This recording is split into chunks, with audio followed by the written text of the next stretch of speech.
This exercise is a variation of the inverted breathing where both knees are on an elevated surface. The hip shift helps to open up and create space in the backside of the pelvis, which in turn helps how you hip hinge and sit down into your hips in movements like a squat. Position your upper body on your forearms and one of your knees on an elevated surface such as a yoga block, low step, or a couple of books. Make sure your hips are over your knees and shoulders are over your elbows with forearms parallel and palms facing in. The center of your kneecap and shin should be on the block, not rolling to the inside or outside. Press into the ground through your armpits and the back of your elbows so that you are not sinking down into your shoulders and chest, but rather keep your chest open. You may explore some spinal and pelvic movement to help create a long spine while also maintaining a neutral pelvis. We want to avoid tucking the pelvis into a posterior pelvic tilt or dipping forward into an anterior tilt. It may help to position yourself with your feet against a wall to maintain that neutral pelvis. You can drag up on the wall with your elevated foot to help activate your hamstring and anchor your pelvis. You also want to avoid flaring your ribs forward or overly crunching or rounding your upper body. If you hold this position, you will feel your knee that is off the block get heavier toward the ground as you stay centered on the elevated knee and keep your thighs parallel to each other. You should feel a stretch across the back side of your pelvis on that elevated side. Inhale into your back, hips, and sides. Exhale, think of your front hip bones, abs, and ribs knitting in toward each other as the non-elevated knee feels even heavier toward the ground.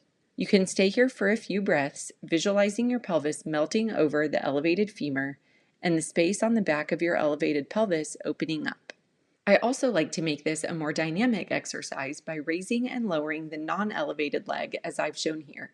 To do this, push away from the ground through your armpits and forearms and raise the non-elevated pelvis and leg as you simultaneously push into the block with your elevated knee. It may help to think of pulling your non-elevated femur straight up to the sky. Keep your thighs parallel through the whole exercise as the movement purely comes from your pelvis opening and closing around the fixed elevated leg.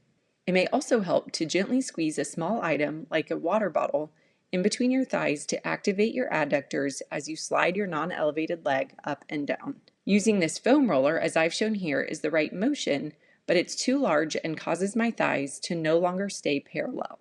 Your spine should stay long as we are not hiking the hip or bending into one side, and your abs will also be engaging here as you rotate your hips open and closed.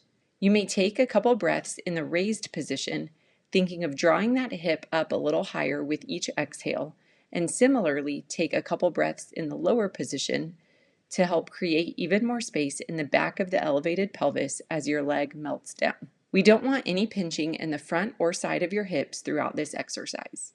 You can see how it feels to pivot your elevated hip into internal rotation by bringing your elevated side foot out away from the midline, or pivot into external rotation by bringing your elevated side foot in toward the lower leg and across the midline.